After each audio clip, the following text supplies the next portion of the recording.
I want to start this episode out with a quote. No one wishes a disease like cystic fibrosis on anyone, but if you already have it, I suggest you look at it as a superpower. You see, I have powers most normal people don't. I can appreciate each breath I take. At some point, you have to accept the inevitable.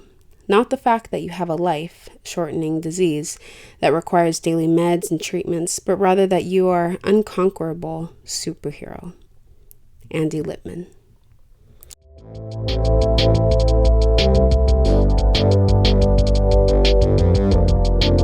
Hi guys, welcome back to the Blooming Roses podcast. My name is Ashley. I am the host and producer of Blooming Roses podcast, and this is where we share stories of growth while blooming in adversity. Today is a different episode. It is a throwback episode, but it is also an episode where we honor a cystic fibrosis warrior. Back on July 27th, 2021, Season 2, there's an episode called Grow to Fight, featuring Andy Lipman. Andy was, an incredible person.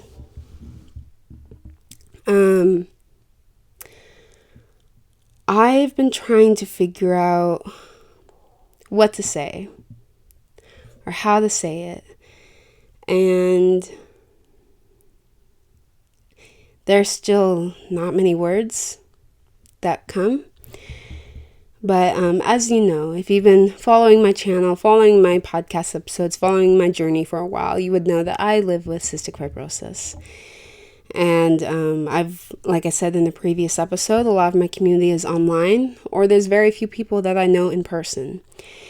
And Andy was someone who I had met on social media, and he was that Superman for so many people in the community. Someone where if you're having a bad day or a good day or any type of day, boom, he'd pop up on your social media, just giving you so much motivation to go out there, conquer the day, continue to push forward. And he was very, very inspiring. And unfortunately, he passed away a couple weeks ago.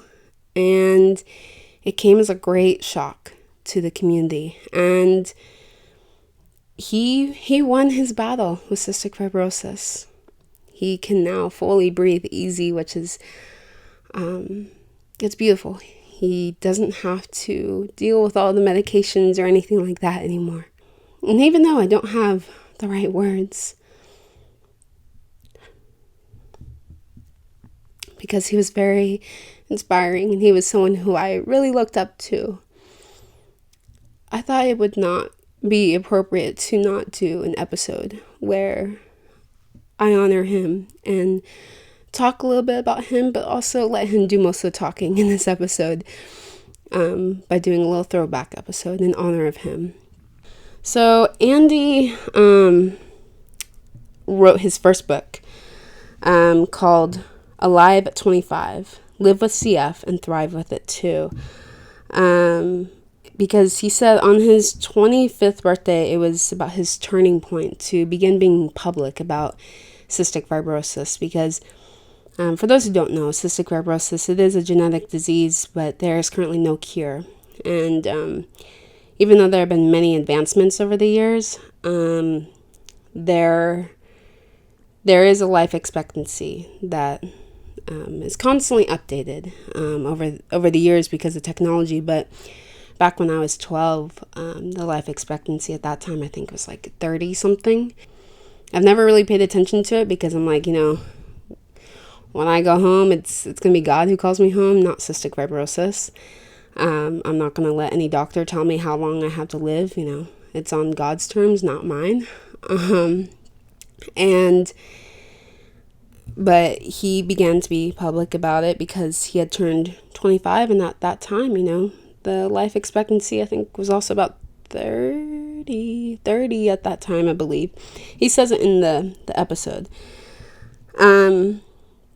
But these are some notes that I took from that episode that really motivated me. He said, you got to bring the positivity. It's good to be realistic and understand that there are hard days, but you got to bring back the positivity. It's nice to look forward and not back. And, you're not alone, and you too can accomplish your dreams. He's like, not everyone's journey is the same. And, it's okay to fail. It's okay to have those setbacks because you learn from them and you're able to move forward. And so, people are waiting. People are waiting. Like, you don't have to, wait until a certain time to start doing something. Like, start following your dreams now. Start achieving your things now. And the advice that he gave for perseverance is, write, journal, give yourself some grace, and don't be afraid to ask for help. And the time when I listened back on this was a time I really needed to hear that. And, he just always was motivating everyone so much, all the time. And he even started this project called CF Warrior Project. And he would have different interviews or entries from CFers from all over the place. There's the first book and the second book. And, of course, I'll have all of these books put in the description box below if you guys want to go and purchase them and read them. The money goes to support CF. He never took any of the profit. It was for CF. He was always giving back to others and advocating. And he was just someone who, he has an incredible legacy that will continue to live on. And I'm so thankful I had the opportunity to know him and to talk with him in this lifetime. And I think if anything, everything that he set out to do and just bring positivity, bring motivation, no matter what your age is, no matter where you are in life, there's only one you. The world is waiting to see what you can do, Why wait? You can start now and start achieving the things you want to start now. And, you are important. And I took everything he said to heart, and I know others did too. And I'm very thankful for him. And I know that many people are as well. But I do want to wrap this up because now I'm just going to start rambling. But I feel like he can speak on this a little bit better. But before I end this little spiel, I'll just do a little outro real quick before I have the little throwback episode. If you guys want to watch this episode, watch me talk. I did not have video footage of this throwback episode, unfortunately. But if you ever want to watch the Blooming Roses podcast episodes video-wise, you can watch on Spotify, and you can watch on the YouTube channel of Roseraie Media. You can listen to the podcast episodes on Spotify, Apple Podcasts, and Amazon Music. You can also follow the podcast on Instagram at Blooming Roses Podcast.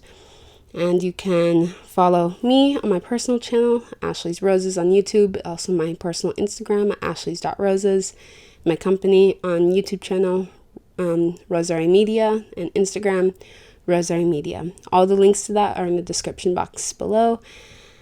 And without further ado, here's Andy.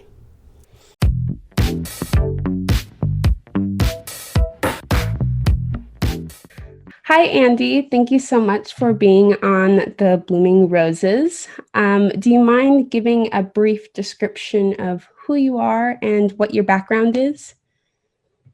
Sure, Ashley. Thanks for having me.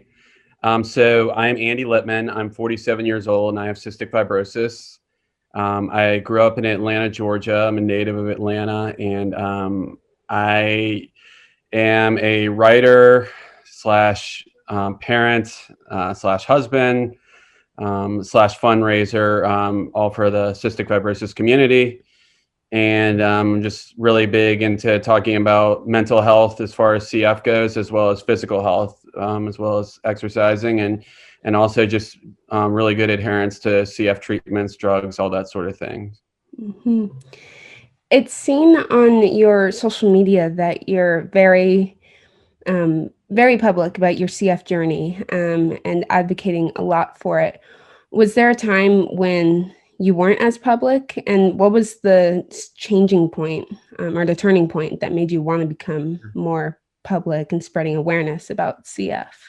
Yeah, growing up, I didn't talk about it at all. I was very, I don't want to say embarrassed by it, but shy about it. It was just one of those things that I knew not everyone had it. And I wanted to, when you're a teenager, you want to feel like you don't stand out. And I wanted to be like everybody else. So it wasn't as pressing to me to talk about it. My close friends knew that I had it. My Mm-hmm. family knew that I had it, but that was about it. I was always very skinny, but nobody really knew that was because of CF, because CF wasn't really that well known back in the 70s, the 80s, even early 90s. And I just kept it to myself. But it was really in college, I got really depressed and didn't do anything and stopped taking my meds and stopped doing my therapy. I got really sick. And I all of a sudden was playing in a basketball game, and I was coughing up phlegm and all this kind of stuff. And I got knocked down on the ground. And one of the guys asked me if I was entering any weightlifting contest because I was so skinny at the point that he was able to take his whole arm, his whole hand and engulf my bicep. That's how skinny I'd gotten. And I just got so angry, not at him, but at myself for like letting myself fade that way. And it was right after that event that I really started working harder. And physically, when I was getting stronger, I was gaining weight, I was gaining muscle, and I started thinking to myself, I've never really talked much about my CF. I still didn't even talk about it then in college, but I was more proud of myself for doing that. But I didn't really start expressing myself with CF until my 25th birthday, because when I was a little kid, around the age of 8 or 9, I read an encyclopedia that people with CF don't normally live to the age of 25. And so I woke up on my 25th birthday thinking, I'm alive at 25. I need to tell people. And so I wrote my first book starting that morning, and it was called Alive at 25. And that was kind of when I really started to talk about CF and be more open about it, because I knew there were people like me when I was 7, 8 years old who had nobody else to talk to about these life expectancies or anything with CF, because back then there was no social media or anything. And I wanted to make a point that we can not only live with CF, we can thrive with it too. And I guess that was kind of my mission. Yeah. No, it's definitely, you're right that, there are some kids, especially like before social media, that weren't able to have those connections. I remember when I was little, when I lived in Colorado, I knew there were other people with CF, but I didn't know who they were, until I Right. moved to California, and I actually met CFers in person who then became my mentors. And it's definitely like impactful to have those mentors and have people to look up to. Have you seen like a shift in the CF community of younger CFers being able to have a mentor, or have CFers even come to you for advice? Yeah, there have been several that have come to me, or mostly their parents have come to me for advice. But yeah, I definitely see a shift that more young CF patients are taking control of their lives. Being better advocates for what's going on. When I was growing up, there weren't a lot of there wasn't a lot of positivity about the topic of cystic fibrosis. But with all these new CFTR modulators and everything else, and the awareness that has gone out about CF, even in the movie, with 5 Feet Apart, that raised a lot of awareness too. There's just it's a lot more of a positive topic, I feel like, and I'm really excited about that. And I do see a lot more younger, like yourself, a lot more younger people with cystic fibrosis starting podcasts, starting fundraising events, doing all these things and making a difference in the community. And it's awesome. Mm-hmm. It's awesome. Something I've always wanted, because I always felt when I was, growing up and on these CF blog lines or anything else, that everybody, anytime you said something positive, they would kind of shoot you down. Like, it's not that easy. Everything is tough, and Yeah. you want to see more positivity. So it's great to see someone like you that's doing that, that's bringing the positivity out there. And it's not saying we can't be realistic. Yeah, there are tough days. There really are. But, Mm-hmm. it's nice to look forward instead of back. And I think people like yourself, are doing that. And that's really a cool thing for me to see. Mm-hmm. One thing that I've noticed is, I mean, along with social media of connecting with other people with CF is your book, the CF Warrior Project. I remember when I first got my copy, I started looking through it, and I knew a lot of people in the CF community in person and also over online. But as I was looking through, I'm like, whoa, there's like all these other people. And I'm like, Right. wonder if I can get to know them. And I became fast friends with a few people who are featured in the book. What made you want to create that book and share so many people's stories? Well, that's the reason I'm writing as many as I can. I plan on writing about almost everybody in the community at some point, but like as I was mentioning, growing up, I didn't know anybody with CF, and it was really a lonely feeling. And I want people to know that A, they're not alone, and B, that they can accomplish their dreams. And their dream, it can be anything. It doesn't have to be an athletic accomplishment. It doesn't have to be you wrote a book. It doesn't have to be, it can be whatever. It could be that you survived a lung transplant. It could be this, it could be that. So, I'm going to write as many of these as I can until there's a cure, because this is not for profit. I'm not making any money on this thing. I want to make a difference.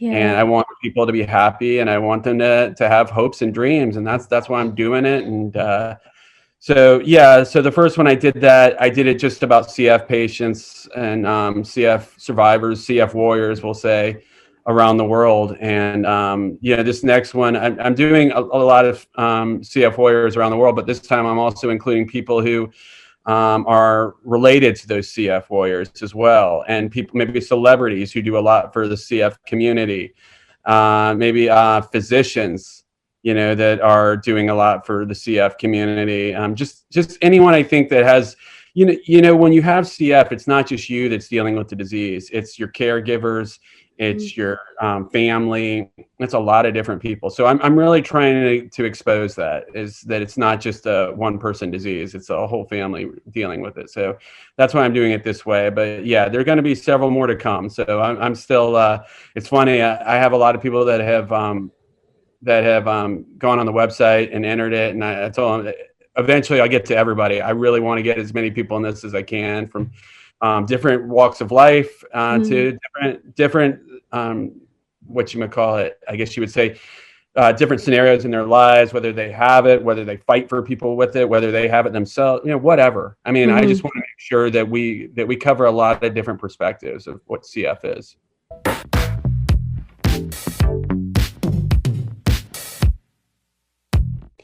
Has there been an experience that has shaped you, like from hearing so many people's stories or even sharing your story? Yeah, I guess something that shaped me is when I was growing up.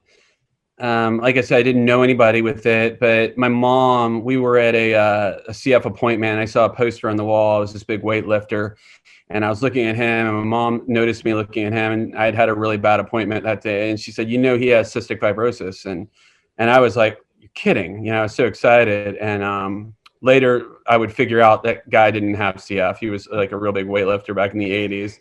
And my mom had lied to me, but she lied to me for the right reasons. And what's funny is, like, 20, 30 years later, whatever it was, I was at our big charity event that we do every year, and a man walked up with his son who had CF. The boy's name was Toby, I believe. And he said to the boy, he was looking at me, and he said, look at Mr. Lipman here. You can be just like him when you grow up. And when I thought about it, I was like, that's like the poster I saw, and now I could be a real poster for somebody else. And then somebody else is going to be a poster for the next generation, and so on and so forth. So when I experienced that was really cool. It made me think, that we don't have to be a fictional character for someone anymore. We're real. People with CF are getting older, we're getting stronger, and we're making a difference. So. Yeah. I've seen on your social media that you show a lot of your exercising and your breathing treatments as well. And I think I don't know when it was, but I think I've seen a couple posts of you working out while wearing your vest. You have a Monarch, correct? Correct. For listeners who don't know what a Monarch is, it's a portable vest that's like a little breathing machine that helps loosen up the mucus in our lungs. But I have found that very impressive just because it weighs a lot to be able to exercise with that. It's quite impressive. Yeah, Um, I don't always work out with. I don't usually. It's funny. I do it more to show people that we can do it. yeah. But for the most part, I stay stationary when I'm doing my treatments. But a lot of times, I'll have to walk around and go do stuff either for my children or for my dogs or something, or I have to get something done. But yeah, it makes it so much easier that it's portable. Yeah. Remember when I first saw that post, I'm like, man, how do you do that? It's I not as just sit easy as I still. try to make it look. For the most part, like I try to sit still so that all the medicine gets in. But I do like to show Yeah. people that with the fact that it's portable, it gives you opportunities to do other things if you need to. Yeah, exactly. Looking back at when you first started sharing your story, so when you were 25, what would be some advice that you'd give yourself from where you are now? From where I am now to when I first started sharing it, Mm-hmm. that not everybody's journey is the same. When I wrote my own book, it was about kind of what I went through. And that's kind of why I started writing the CF Warrior Project, because everyone else has a different journey. And I wanted to understand, I would tell myself then is to listen to everybody's story. You're gonna learn something from every single person. I have this thing where I call it effort, where Mm-hmm. if you look at all the letters, E is for exercise, that exercise can be so important to beating CF. Any kind of exercise, it doesn't matter. You could walk a couple steps. That's exercise in my book. Mm-hmm. F is failure. We all have to fail here and there. It's okay to fail. It feels good to fail once you succeed. Mm-hmm. Once you have that success, you will remember the failure in a much more positive light. And then just, it goes through, I go through all the letters of EFFORT, being open, being willing to be transparent with everybody as far as what your disease is. I can send you the list if you want, but I won't go through the whole Yeah. thing. But really, I tell people there's so many facets to beating CF. Mental health. Mental health is so key to surviving this disease. I mean, it's like anybody who's a baseball fan, when you see even the greatest pitcher in the world needs a pitching coach. Mm-hmm. We all need that person who we can talk to. And so you just got to be willing to fight on all ends and just do the best you can. And that's what I've learned, is that there's so much more, and also when I was 25, I didn't have a significant other at the time. And, now I'm married, I have 2 kids. I mean, my life has changed, but my determination to beat CF has only strengthened, because I want to be there for my kids as long as I can, hopefully have grandchildren one day. Mm-hmm. These are the things I want. I want a 50th anniversary with my wife. None of this stuff is promised, whether you have a disease or not.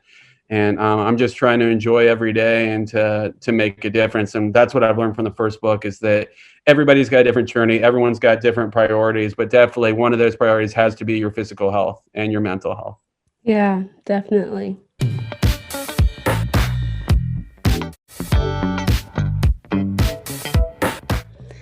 Have your kids, have they talked about your CF journey with others? Has it been a difficult journey for them as well? Yeah, they don't, to my knowledge, they don't talk about it very often. We have had the talk. I've discussed with them what CF is, and they know, and they understand what I do. But we don't make it a day-to-day thing where I talk about it all the time. But I will Mm-hmm. admit, during a pandemic, it's really hard, because they know they have to be careful too because of me. Mm-hmm. And but they do a really good job of that. So we don't try to overstress it, but we are very safe as far as wearing masks, social distancing, all that. But it's difficult, because you want them to have their lives and you want them to have their friends. But we just make compromises where they're still being pretty safe, but we can make, we trust them to do the right thing. And one's a teenager, one's almost a teenager, so they know. I mean, Mm-hmm. they're at that age, but they also understand about CF, and they know if I'm coughing a lot, they ask, like, "Dad, you okay?" Anything like that. But Mm-hmm. definitely, as tough as it is to have CF, it's also tough to be a family member. My wife, my kids, they have to deal with this every day. And, I'm doing therapy like 2 hours a day. I'm taking meds all the time. And they know, and I go to my son's baseball games. He wears a mask, he's really good about that. But I pretty much stand by myself, social distancing in the outfield, watching him play. But he gets it, he doesn't, he gets why I do it. And, he's great. My daughter's the same way. I mean, she's amazing. And, I'm just really proud of both of them, but we don't have a daily conversation about it, but I know it's understood. That's good. Yeah, I don't know many CFers who are parents, but I know a few, and their outlook tends to be the same of just giving their kids the knowledge, but also, they have their lives and then you have your own, but also CF isn't the full, it's not, as one says, CF doesn't define you, it's not like all CF, but it's just like everyone's aware, which is really good, Right. to just still, live life and not just dwell on it. Um, Absolutely. Yeah, that's definitely correct. yeah. Do you have any advice for someone who may be going through a rough moment of persevering through either CF or just in life in general? Yeah, I mean, and grant everybody's different, but for Hmm. me, what helps, I can tell you what helps me. A lot of times writing it down is very therapeutic for me, just writing down my feelings or what's going on. And also giving myself a little slack, like if I'm going through something tough, just be like, hey, but look at the good things you are doing, and look at all the good stuff that is happening. And in the whole scope of things, is it really that bad? Like so, and also don't be afraid to ask for help, either being open with a loved one, a close friend, or a therapist. I go to therapy. I'm not ashamed of it. I always tell people I don't think it's a weakness to go to therapy. I think it's a weakness when you know you need it, but you're not going to, because Hmm. it doesn't just affect you, it affects everyone around you. So I go to therapy a few times a year, and it definitely helps. And that's been a big saver in my life. It's just being able to talk to someone who doesn't have any connection to you, but will just listen and will give you Hmm. their advice. But that's what I would say. It's just, give yourself some slack. But if it takes longer than a few days to get over something, if it's really bothering you, it might be a good idea to seek therapy. It's, like I said, it's not a bad thing. I know it's the stereotype, the stigma is that it is. It's not. It's Right. actually.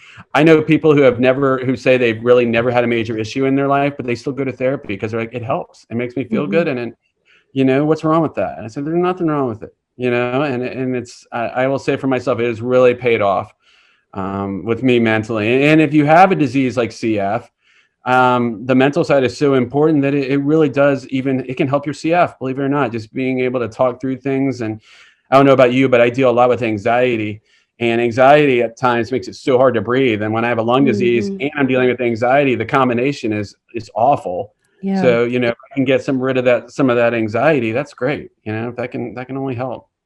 Yeah, exactly. Definitely. Well, I can say it's just been an honor to have you on the podcast. I'm so thankful um, to talk to you, since I've followed you on social media and read your books. So it's definitely been an honor to have you on here.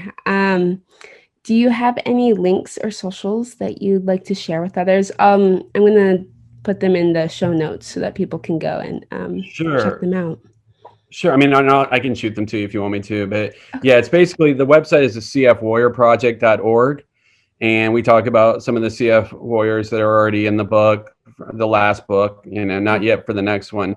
But and then we're everywhere. We're on TikTok, CF Warrior Project. We're on Instagram, same name, and Facebook. You can find me if you'd like, Andy Lipman, or you can find we have the CF Warrior Project Facebook group.